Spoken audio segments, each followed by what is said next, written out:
This video is for you who wants to master your own songs. I'm breaking down my own mastering workflow into 3 simple steps that you can follow and apply straight away. They are not advanced, they're quite basic, and by the end of the video, I will invite you to a deep dive, so stay tuned. Let's go.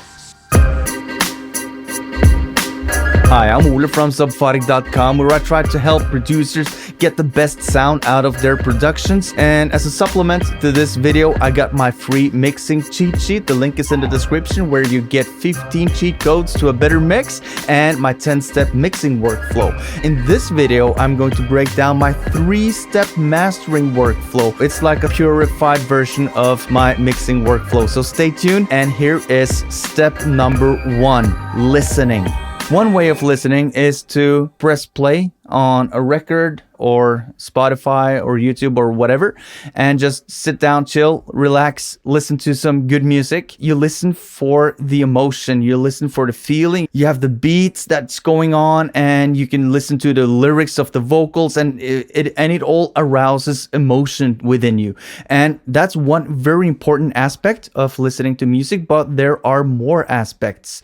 So you have the emotional listening, and then you have the analytical listening, and that's what we need to bring up when we are about to master a song. We need to bring up that analytical perspective of listening. So here's how you listen analytically. You have to figure out, what are the elements of the song that you're listening to? Do you hear the bass? Do you hear the kick drum? Do you hear the vocals? Do you hear the high end, the top end, the hi-hats? Do you hear some synths? What exactly do you hear in this song? Are there backing vocals? And where are they in the mix? Are they panned out? Are they centered? Do you hear some reverb? Do you hear effects such as delay?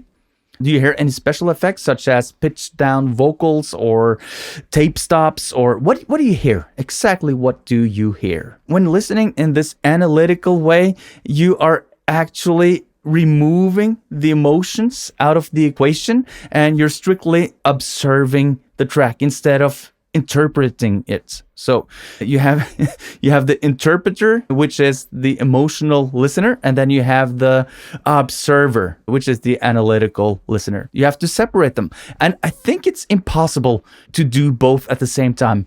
I don't think I can do it, at least. You have to just rewire your brain for a moment, listening as an observer. Okay. What do you hear when you listen back to your song? The first thing I do when I master a song is that I listen to the song from start to finish, without touching anything, without playing with the volume knob, nothing. I'll turn my head away from the screen and look at something else, or maybe even close my eyes and just immerse myself in the music. For the first listen, I will listen emotionally, and then I will take notes. I will jot down in this notepad right here what my emotions are when listening to this song. If this goes for your own productions, you have to make a shift. My tip for you is to wait a week or 2 after you've done mixing your song. Be patient. Don't listen to the song for a week or 2. And then come back to it and have this first listen again, like the song is reborn. I do this all the time with my own productions. I'll put them away for a couple of weeks, and then I'll come back to it and listen as I was a new listener. And then just jot down my emotions. Is it hard? Is it banging? Do I get some feeling of industrial vibe, for example? I love it when the kick and the snare has this perfect proportion. It just moves my body. That's one of the best things I love about boom bap hip hop especially. And then I listen once again, and then I try to be analytical. I'll try to pinpoint the bass, the kick, the snare, and then I will turn it off and find some reference tracks. References. Tracks that sound similar to my production. Try to get a hold of these references as audio files. There's a lot of talk about that you need to have them uncompressed and in WAV files and what have you.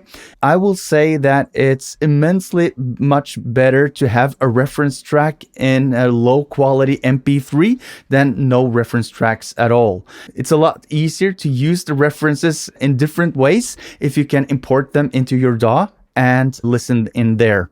You can, of course, just use Spotify or Tidal or YouTube to reference, but you will be a bit limited as to what you can do with the reference tracks. Let me show you what I do.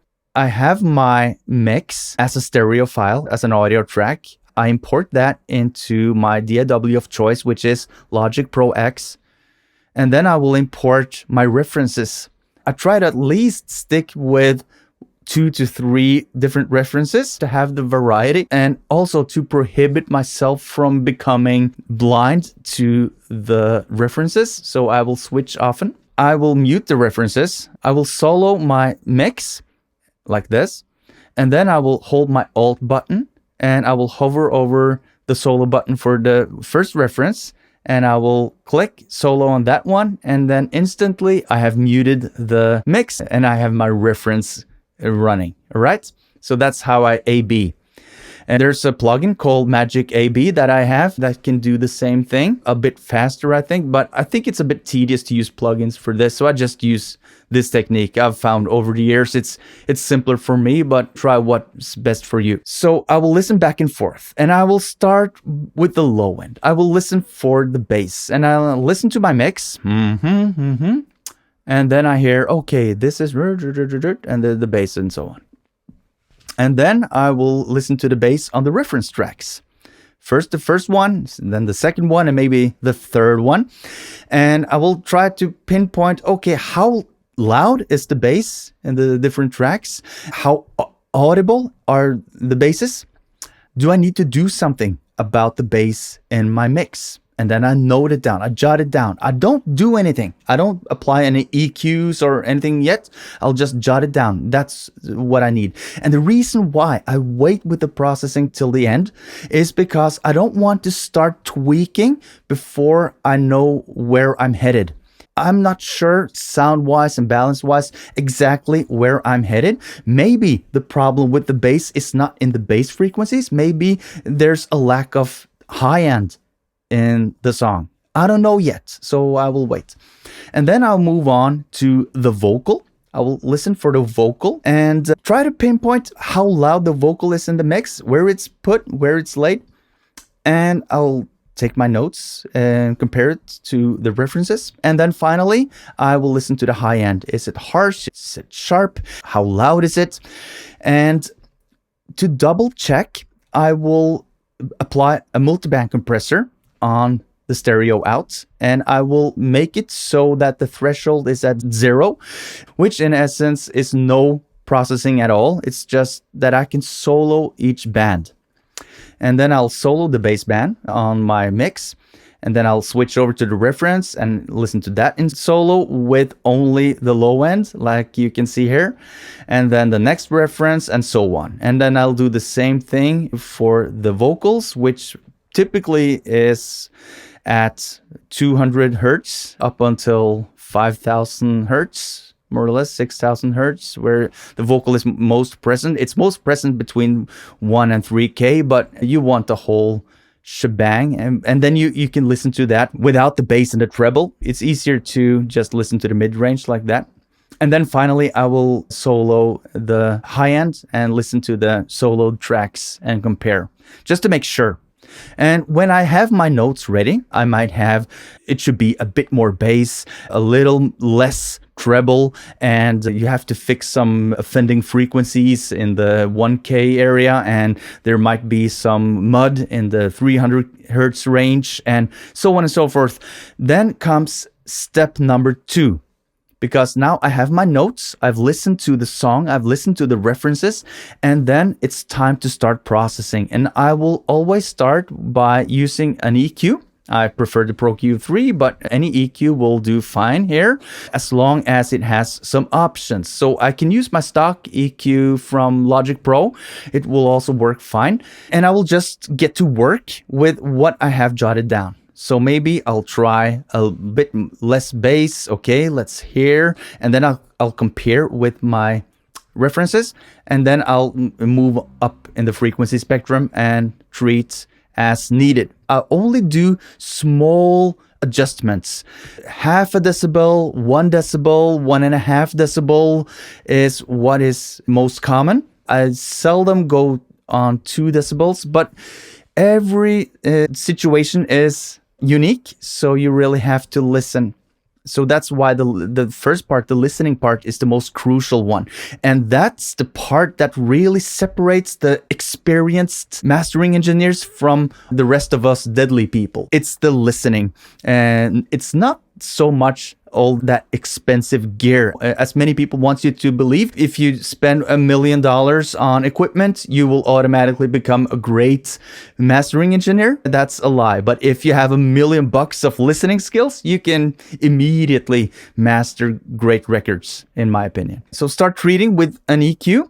And if you have the confidence of pinpointing where a mix is dense or where it is maybe too dynamic, you can use a compressor to treat that. If it's too dynamic, you can use a regular compressor. And if it's too dense, you might want to use a transient shaper like this one. Yeah, that's really it for the treatment. I will give you a lot of tips and tricks and techniques in the next video where I go deeper into the treatment and into the mastering process. But for this part, I just want you to focus on listening. That's the main focus. And then treating with an EQ, whatever frequencies needs to be treated. And that's it. If you have had any value out of this at all, please hit the like button, hit the subscribe button, and hit the comment section and tell me what your greatest takeaway from this is so far. And remember to also download my free mixing cheat sheet, which is linked down in the description, where I give you 15 cheat codes to a better mix and my 10-step workflow that I use every time that I mix.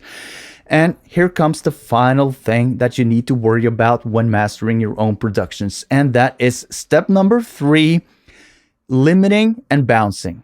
So what you need to do is at the end of the chain of your session, you insert a limiter. That could be the limiter of your preference. I use the FabFilter Pro L2.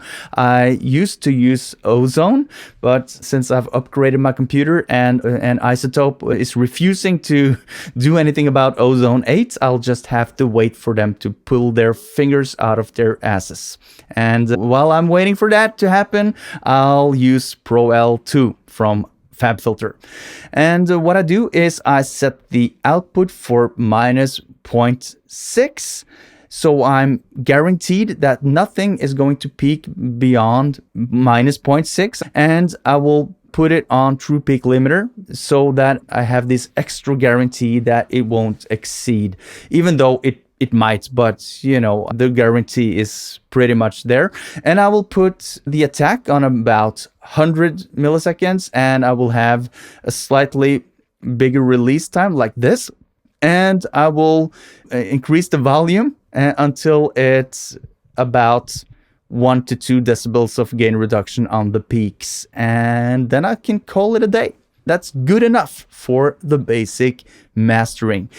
If you want to go even deeper and learn some cool tricks, some mastering magic, I will strongly advise you to pick up the next video. The link is in the description, and there you will learn how to really go into the stereo file and fix problems and enhance the good parts, the sweet parts of the song, making it maybe 5 to 10% better than it already is. Even though it's your own production and your own mix, you can still make it a lot better by using some simple tricks and techniques that I will show you in the next video. And I hope I'll see you there.